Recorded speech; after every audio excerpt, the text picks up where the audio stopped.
So we have the third lecture of electric charge and its properties. और हमने first lecture में देखा था इलेक्ट्रिक चार्ज क्या होता है, types, units, properties, annihilation process, conservation, addition etcetera. Second lecture में हमने देखा क्लासिफिकेशन ऑफ द सब्सटेंसेस, कितने तरीके के सब्सटेंसेस होते हैं, problems related with the charge and moles. Now the third lecture will be starting with the topics of methods of charging. हम यहाँ पे देखेंगे कितने मेथड्स होते हैं जिससे किसी बॉडी को आप चार्ज कर सकते हो. तो यहां पे आप देखोगे बेसिकली जब आप मेथड्स ऑफ चार्जिंग की बात करते हो तो ब्रॉडली आप मेथड्स को दो क्लासेस में क्लासिफाई कर सकते हो. एक कॉन्टैक्ट मेथड और दूसरा नॉन कॉन्टैक्ट मेथड. ठीक है, नॉन कॉन्टैक्ट मेथड. क्लियर है? तो कॉन्टैक्ट मेथड में क्या होगा कि आपको जो भी ऑब्जेक्ट्स को चार्ज करना है उसके लिए दोनों ऑब्जेक्ट्स को कांटेक्ट में लाना होगा. करेक्ट, फिजिकल कांटेक्ट की नेसेसिटी है, तभी उनमें चार्जिंग होगी, चार्ज का ट्रांसफर होगा. नॉन कांटेक्ट मेथड में क्या होगा कि आप चार्जिंग बिना फिजिकल कांटेक्ट के भी कर सकते हो. तो कांटेक्ट मेथड में हम दो तरीके के मेथड्स पढ़ेंगे, ट्राइबो इलेक्ट्रिक और frictional method and the conduction. ठीक है, तो दो मेथड्स आपके किस में आएंगे कांटेक्ट मेथड में, ट्राइबो इलेक्ट्रिक या फ्रिक्शनल मेथड, एंड दूसरा होगा कंडक्शन. और नॉन कॉन्टैक्ट मेथड में आप एक पढ़ोगे इंडक्शन. ठीक है, तो बेसिकली हमारे पास तीन मेथड्स होंगे चार्जिंग के. क्या क्या? Tribo electric method, conduction and induction. Got it? चलिए अब देखते हैं ट्राइबो इलेक्ट्रिक, जिसको फ्रिक्शनल मेथड भी कहते हैं, ये क्या है.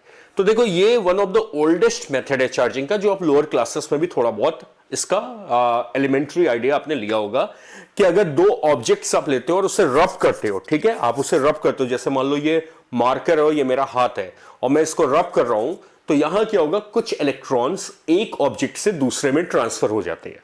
समझ रहे हो आप? कुछ इलेक्ट्रॉन्स एक ऑब्जेक्ट से दूसरे में ट्रांसफर हो जाते हैं. इस चार्जिंग के मेथड को कहा जाता है ट्राइबो इलेक्ट्रिक या फ्रिक्शनल मेथड. ठीक है, the method of transfer of charge by rubbing together objects made of different substances. अब थिंक वन थिंग, जब इलेक्ट्रॉन, क्योंकि अब अगर आप दो इंसुलेटर को रब कर रहे हो, जैसे मान लो यहां पे एक इबोनाइट रॉड है. ठीक, एक इबोनाइट की रॉड है और एक एनिमल फर है. ठीक है, और आपने इबोनाइट रॉड को फर के साथ रब किया. ठीक है, इबोनाइट रॉड को आपने फर के साथ रब किया और मान लीजिए कुछ इलेक्ट्रॉन ट्रांसफर हो गए. ठीक, कुछ इलेक्ट्रॉन आपके फर से इबोनाइट रॉड पे आ गए, तो यहां नेगेटिव चार्ज डेवलप हो गया, यहां पॉजिटिव.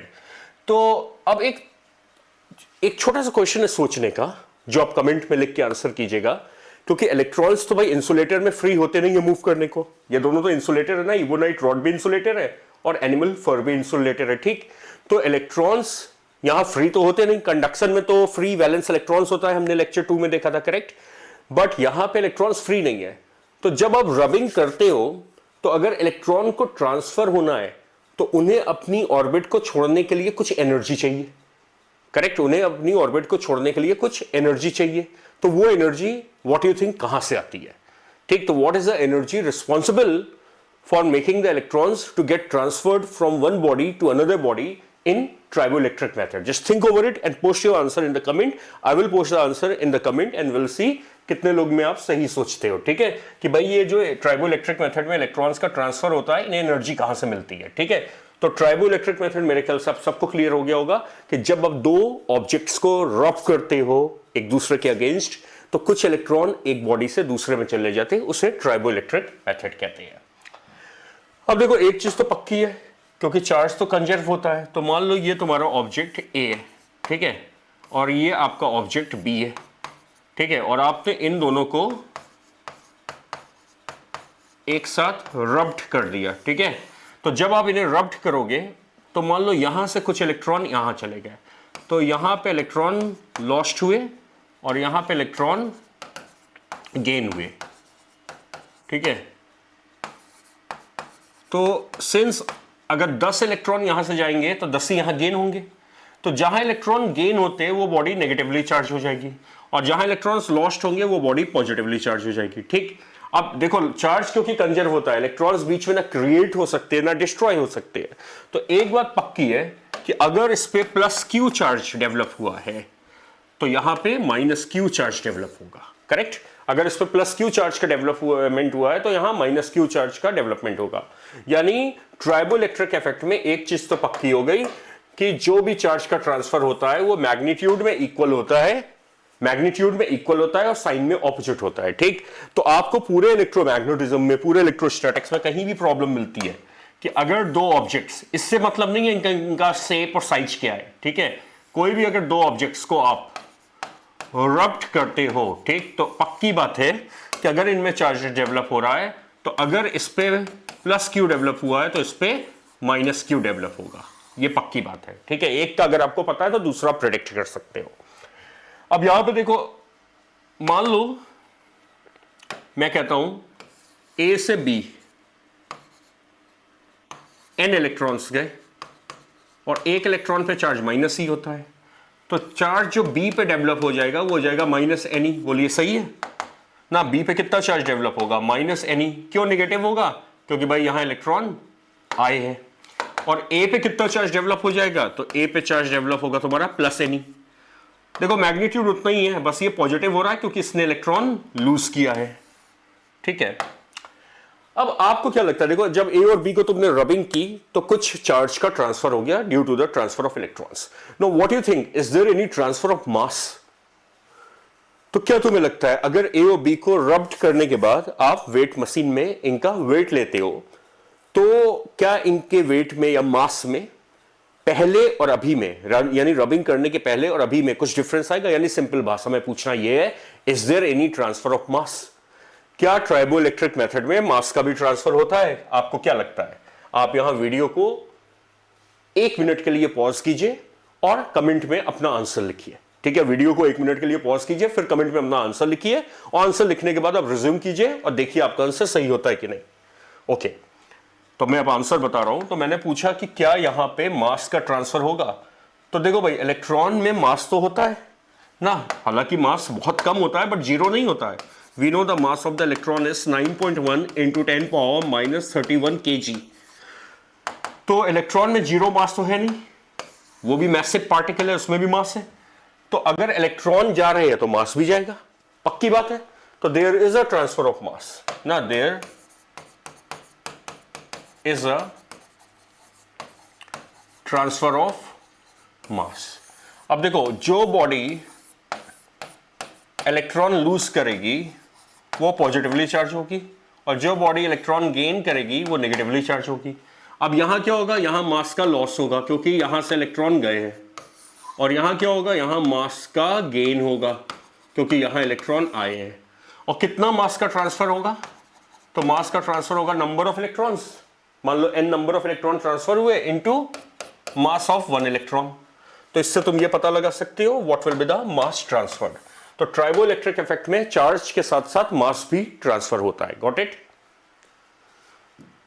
चलिए एक इलस्ट्रेशन देखते हैं। A glass rod is rubbed with a silk cloth.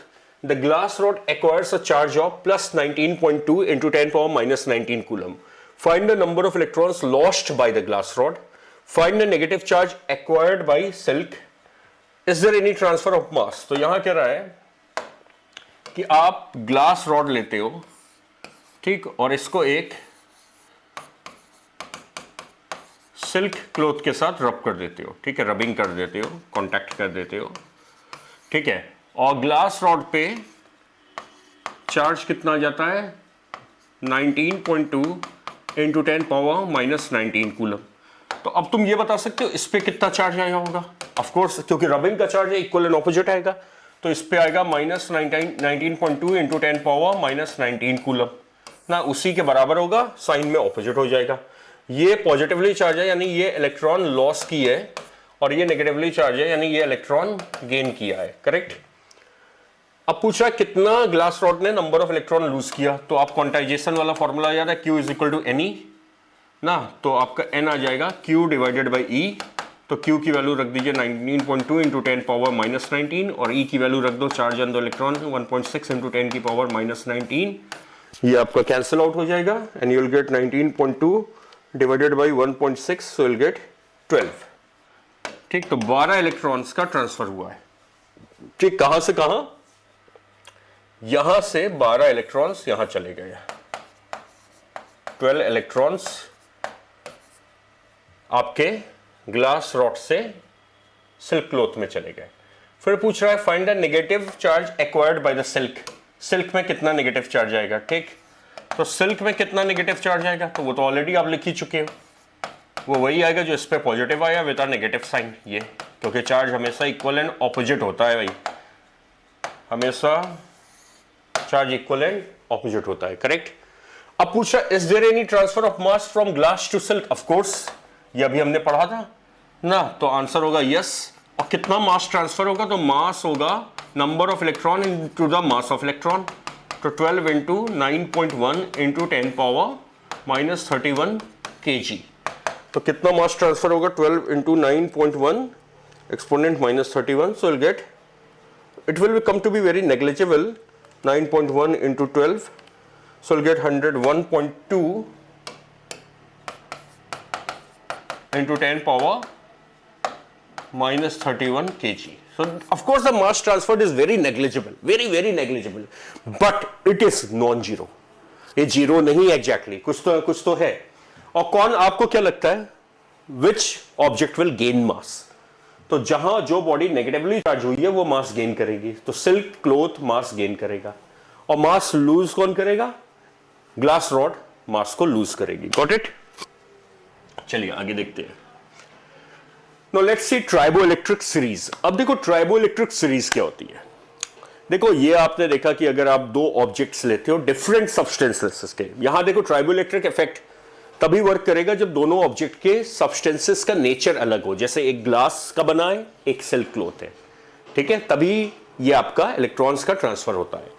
तो दो चीजों का दो पॉइंट है सोचने का कि अगर हम दो सब्सटेंस के बने हुए ऑब्जेक्ट रब करते हैं तो कौन इलेक्ट्रॉन गेन करेगा और कौन इलेक्ट्रॉन लूज करेगा, नंबर वन। तो ये बताता है पोलैरिटी।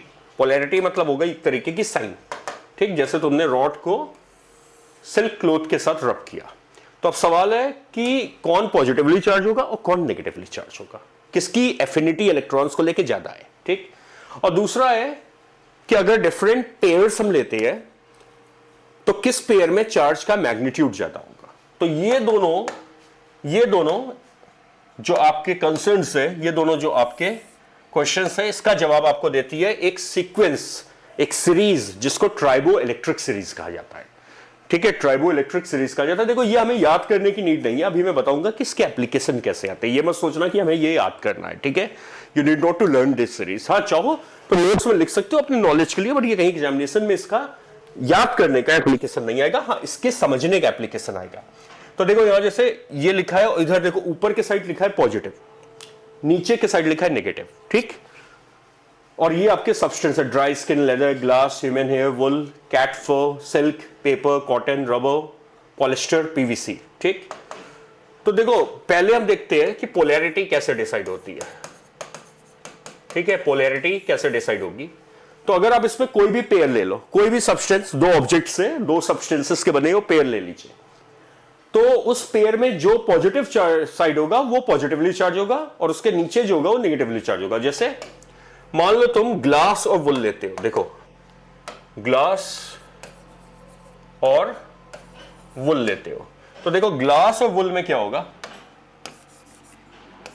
ग्लास और वुल में ग्लास ऊपर है तो glass will get positively charge, wool will get negatively charge, correct, क्योंकि इन पेयर में वुल की ज्यादा टेंडेंसी है इलेक्ट्रॉन को अपनी तरफ लाने की।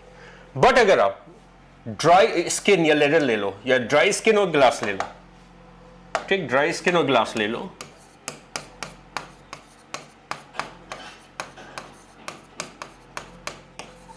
तो अब देखो यहां पे क्या होगा, अब ट्राइबो इलेक्ट्रिक सीरीज में ड्राई स्किन ऊपर है ग्लास नीचे है, तो यहां पे अब ड्राई स्किन पॉजिटिवली चार्ज होगा, ग्लास नेगेटिवली चार्ज होगा, ठीक। तो ऐसा नहीं है कि कोई पर्टिकुलर सब्सटेंस है तो वो हमेशा पॉजिटिवली चार्ज होगा, नो, ये डिपेंड करेगा कि किसके साथ वो रब कर रहे हो, क्योंकि उसकी भाई दो में जिसकी ज्यादा स्ट्रेंथ होगी इलेक्ट्रॉन खींचने की वो खींच के ले जाएगा। तो यहां पे देखो जो ग्लास वुल के साथ रब किया गया तो ग्लास पॉजिटिवली चार्ज हो गया, बट वही ग्लास अगर ड्राई स्किन के साथ रब करोगे तो वही ग्लास आपका नेगेटिवली चार्ज हो जाएगा। तो यू कैन नॉट से कि भैया मैं ग्लास को किसी के साथ भी रब कर दूं वो हमेशा पॉजिटिवली चार्ज होगा, नहीं, क्लियर। तो एक तो तुम्हारी ट्राइबो इलेक्ट्रिक सीरीज ये आइडिया देती है, क्या आइडिया देती है कि अगर दो ऑब्जेक्ट्स डिफरेंट सब्सटेंसेस के तुम रब करोगे तो which will get positively charge, which will get negatively charge.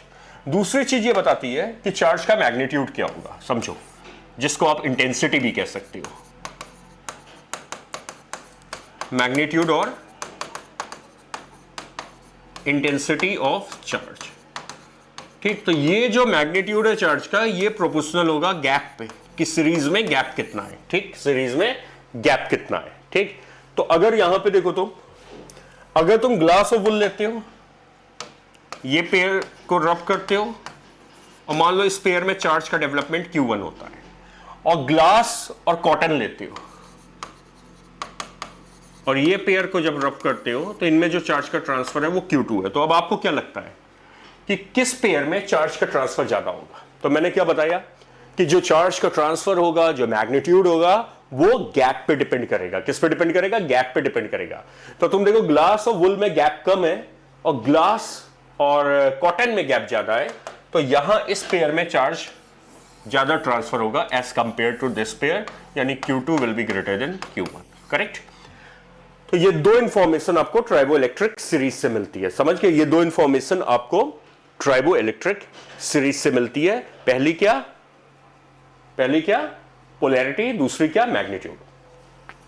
अब मैंने तुम्हें अभी ये बताया कि तुम्हें ये, कई स्टूडेंट सोचेंगे क्या सर हमें ये याद करना है? नो, आपको ये सीक्वेंस याद नहीं करना है।